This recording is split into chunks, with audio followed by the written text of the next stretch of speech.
And then there are painters who only painted the sea. So you have seascapes. Okay?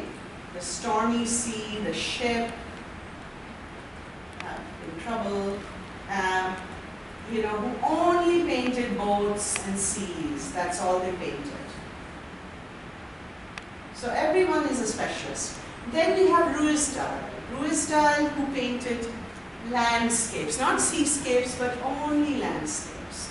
So here you have a typical Ruisdael landscape. Here's the cathedral, the town out there, and then the fields. Okay?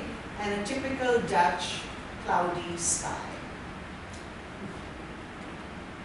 This is another Ruisdael with lots of windmills, which is typical of Holland, the cathedral, the city, smaller churches, the fields, farmers.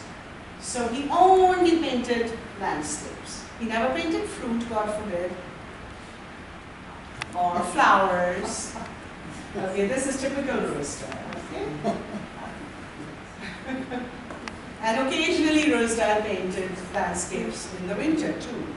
But always the windmill, characteristic buildings, churches, windmills, and so on. This is not Ruisdael, this is another one that I don't know the name of, but ruined abbeys, churches. This is Ruisdael. You see a lot of sky in Ruisdael's paintings. Oh dear, he painted a bit of water. Oh dear. Occasionally he transgressed. Okay, windmills, another Ruisdael, another one, very gloomy. This is somebody who painted urban cityscapes. Okay, so a pub, a house above, some shops, distant church. Similarly, so just like Canaletto is a Venetian painter who only painted canals in Venice and the houses that front onto canals. Guardi and Canaletto, two famous Venetian painters. But this is a similar Dutch painter who only painted streetscapes overlooking the canals of Amsterdam. Okay?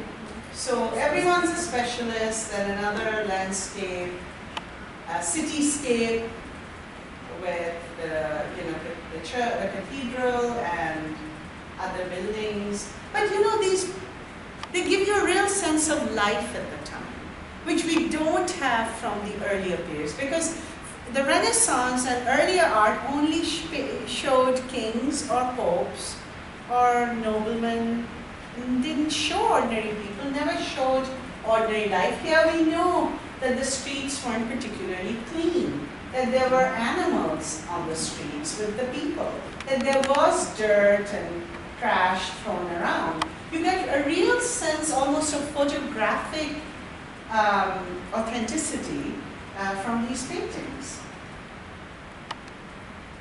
Cathedral, houses, people hanging around, going around their daily chores, you know, somebody doing embroidery, sitting outside, almost outside with lights, somebody else cleaning. These are ordinary people, never considered before worthy of being painted, but now they are. And then we have one of my favorites. So my favorites are Rembrandt and Vermeer. So Vermeer is somebody who painted extremely delicate paintings and a really detailed look at daily life. So he would paint people, and they are virtually always, if not always, shown in the interiors of their homes. So he's not an outdoor painter who would show landscapes or the city from the outside. He is interested in daily life indoors. So he shows, for example, somebody writing a letter, they're indoors, and these are homes of wealthy merchants. So you have a painting, you have a tapestry. These are not works that a poor person or a middle-class person would be able to own, a painting. You have a maid servant, so they obviously are able to pay to have help in